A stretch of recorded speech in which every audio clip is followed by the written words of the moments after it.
Hi everyone and welcome to SuttonsDaze. Today we're going to talk a little bit about preparedness. This is going to be an ongoing series. I think it's important. A lot of us discovered a lot of things due to COVID-19, and so this is an opportunity to kind of take stock, see where we're at, see where we want to be, and hopefully some hints and tips on how to get us there. Let's get started. So the first thing that you have to factor in is, what are you preparing for? Okay. Now there are any number of things that you can prepare for.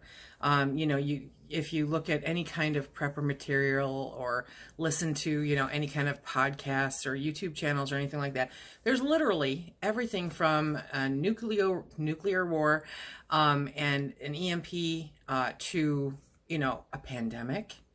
Who'd have thunk? And natural disasters like hurricanes. And then there's also, life, job loss, health, illness. There's all kinds of things that life can throw at you. So the easiest way to factor in what you can prepare for is to just take stock of the conditions that you live in. Like here in Michigan, we have very cold winters, and pretty mild this week anyway, summers, but there are people in Arizona who deal with very, very hot summers, but their winters are nothing, compared to ours. So you have to factor in where you are in this journey. And what kind of conditions that you're going to have to endure. Okay. So if you're in hurricane area, the Carolinas, Florida, that kind of thing, that's a whole nother bailiwick that, here in Michigan, we don't get hurricanes. So you have to factor in what kind of scenarios that you're looking at. You cannot 100% prepare for every single possibility. You can't. So don't stress yourself out over it, and don't think worst case scenario to start off with. Okay. Seriously, who would have thought pandemic? It's always been out there. Yeah, it's a possibility. Okay, fine. Whatever.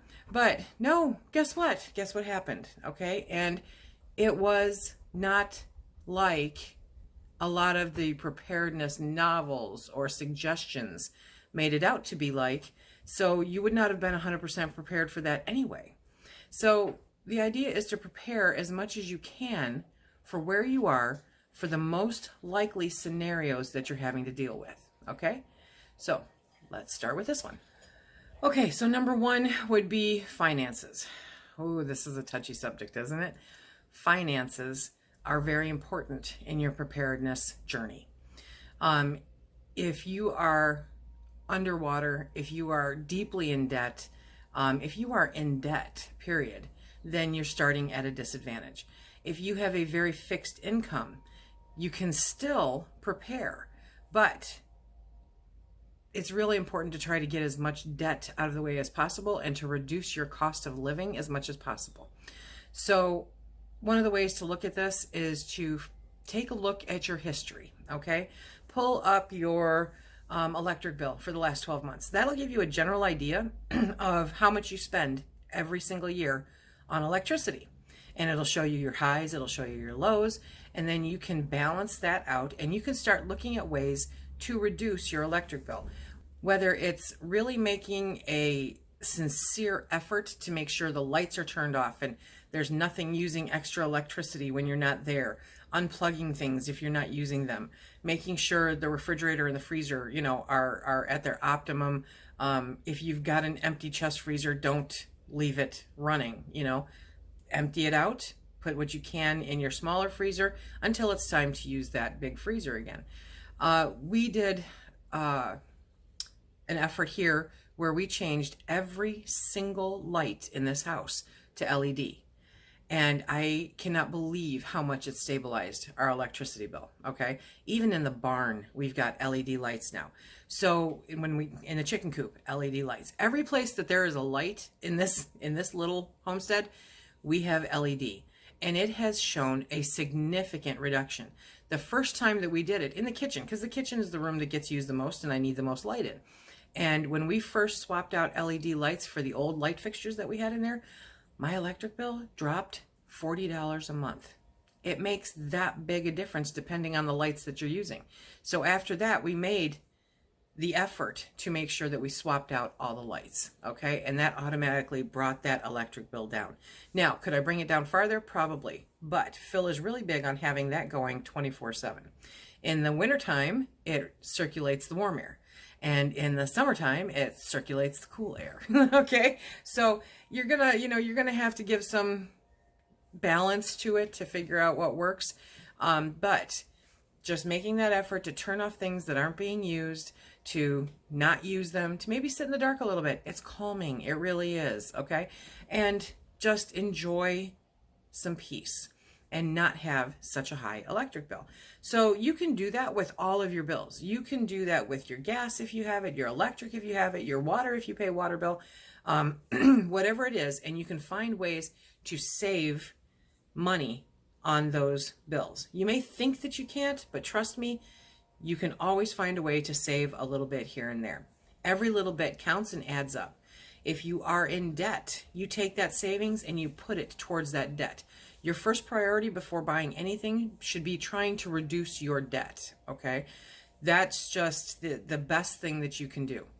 Now, can you do both? Yeah, it'll just take longer to reduce the debt, but if you're preparing for things and slapping everything on a credit card, you're paying a lot. You're paying a lot, and it's leaving you vulnerable in case of any kind of an emergency. Number 2, I know we've touched on this a number of times, especially in the Facebook group. We did quite a bit last year on it. I really haven't touched on it this year because it seems like my entire life is clutter right now because we're in chaos with the slowly moving renovations. But with everything that has happened with my mother, it has only amplified my desire to declutter.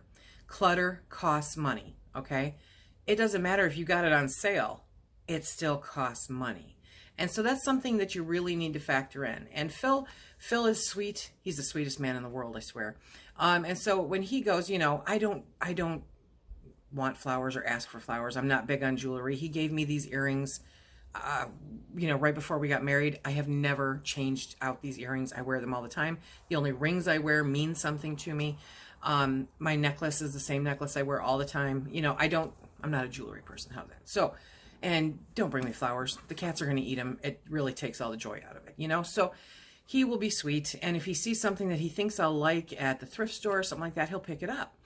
Well, that stuff starts to add up and it starts to clutter, and I do the same thing. I'll buy stuff and think, oh yeah, this will be great. And then it gets tucked to the side and we end up not using it. And I have not only wasted money, I have created clutter.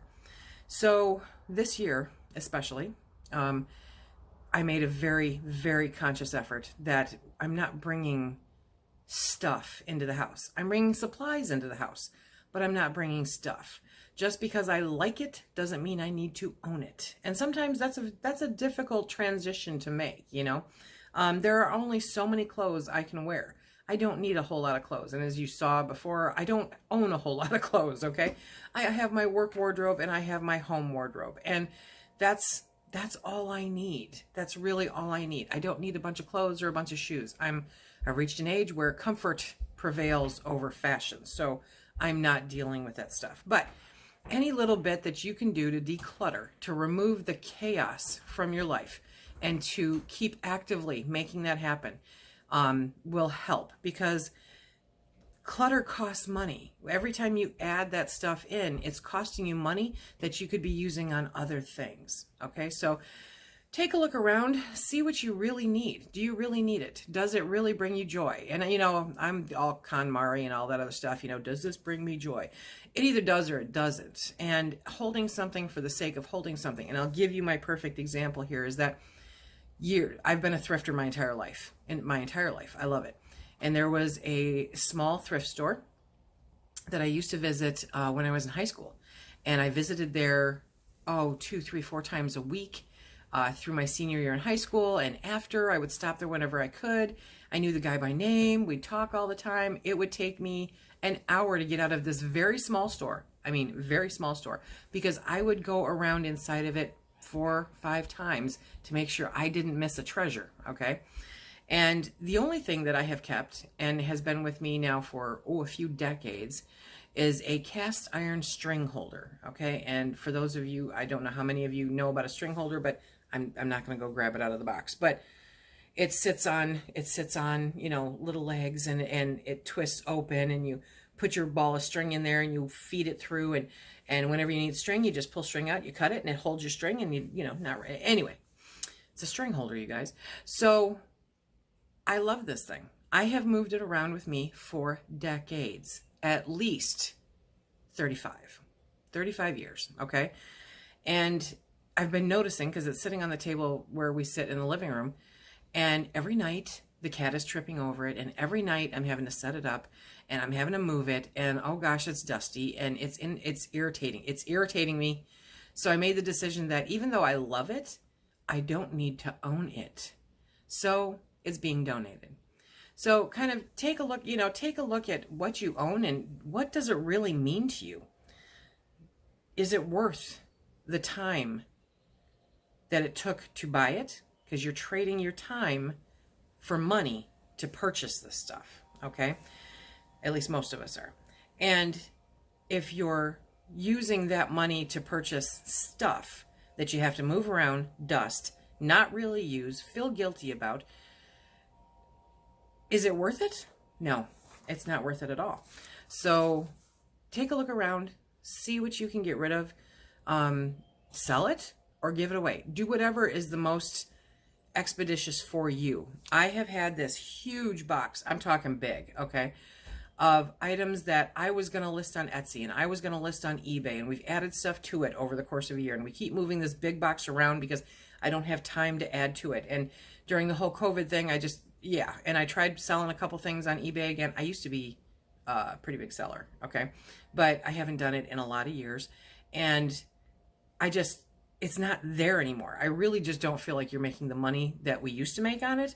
It's become definitely less enjoyable and more of a risk for sellers. I have enough issues in my life without that. So finally I said, you know what, this stuff is technically too good to give away to the thrift store. But I know somebody who is a seller on eBay. And so we gave him a call and said, hey, you know what?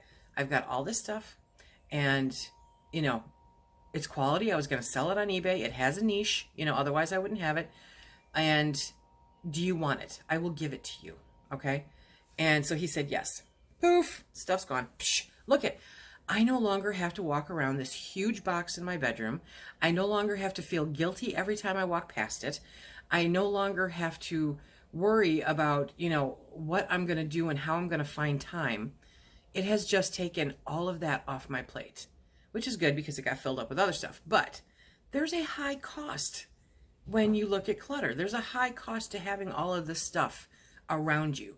Your creativity diminishes significantly. Your energy diminishes significantly. You have to spend time dusting it, cleaning it, moving it, doing whatever. And then there's the guilt if you know you should be doing something else with it and you're not, and it's sitting there staring at you. There's a really high cost. So consider that. Donate, sell, give away, do whatever you want. Tell a family member to come get it. Put it in their house, But take a breath, make it gone, and you will find such a sense of relief and enjoyment, because I'm not thinking about that box anymore. I can now walk in that room and go, oh, okay, I can breathe.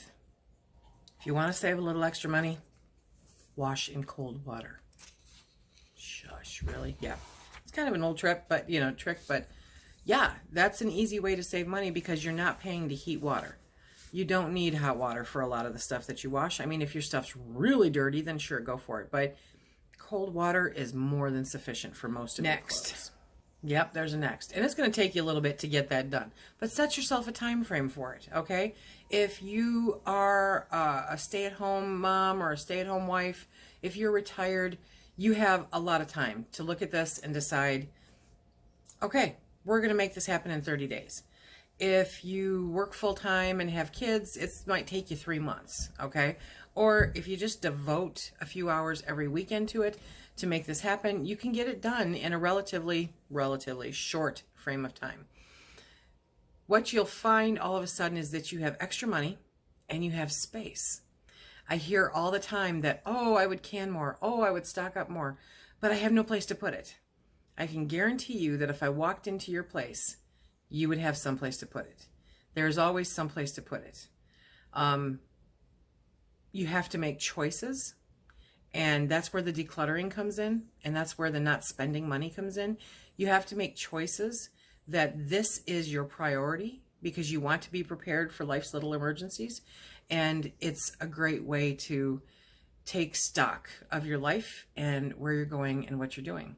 Okay, so there is space, there is room. We know people that use dresser drawers to store their stuff in. We know people that have converted rooms. We know people that have converted coat closets, under beds, use Rubbermaid totes as nightstands and stock stuff in there that you don't have to get to all the time. I mean, those are great for your long-term preps, you know. Put a tablecloth over it, call it a nightstand, you're golden. You know, you have to make a choice, and it's not always easy. Sometimes it's uncomfortable, and it's meant to be uncomfortable. You are retraining yourself to think a different way, to do things a different way, to stand out separately from the common people, okay? The common person. Because everyone says, oh, you should have this, and you should have this, and you should have this, and oh, look at this, and oh, look at that. And you don't need it. And that, I think, is one of my pulls to the minimalistic lifestyle, is that you don't need the stuff, guys. You don't. You really don't. You need the freedom that it gives you to not have to take care of all that stuff, worry all that stuff, dust all that stuff. It gives you a freedom. So hopefully this will help you kind of take a look at what's going on around you and start drilling that down. Because first and foremost, okay, it's time to declutter. Sell it or give it away. It's just that easy. It may be uncomfortable, but it's just that easy, okay? Then start saving the money. Drill down on your bills and figure out where you can pull back. And even if you think you can't, I need you to take a really hard look at it, okay? It's one of those things where if you have cable or satellite, I know we gave up satellite. We can't get cable here. We gave up satellite because we were paying $90 a month and maybe watched a couple hours a week on it, and then couldn't find anything that we wanted to watch, okay? So, poof, we saved $90 a month getting rid of that. You know, if you have Hulu and Netflix and Amazon Prime, and look at it and go, you know what, how much do you actually spend on all of those? Pick your most favorite one and then get rid of the other ones. Take a look at where you can cut back. There are lots of places that you can cut back or make adjustments, like LED bulbs, okay? So that you are saving money.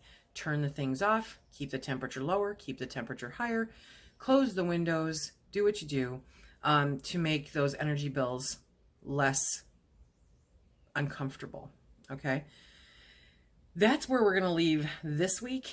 Tell me what your best saving and decluttering tips are. I would love to hear what you have to share, and I'm sure everyone that sees the video would love to read the comments also. So if you would share some of your best decluttering or money saving ideas, drop them in the comments section below, and I can't wait. I just can't wait. So now we're going to do the drawing. Okay, so now we are going to do the drawing for the KitchenAid paddle. So we're putting the URL in there. This is a different one. Why did I do a different one? Okay, load comments. There are 133 comments. Now we're going to pick the winner. Are you ready? Okay, so the winner is Linda Cox. Linda Cox, congratulations! So, Linda, please email me at SuttonsDaze@outlook.com, and we will get you that. Send me your address, and we will send out your paddle. Congratulations, Linda. Okay, so that is our first step in preparedness, okay? We're going to work on clutter. We're going to work on debt. We're going to save some money. If we purchase anything, it is going to be for our preps. The next video, we're going to talk about more about things that you can prep, okay, in different categories. So keep an eye out for that. Everyone have a wonderful day. And until next time, be safe.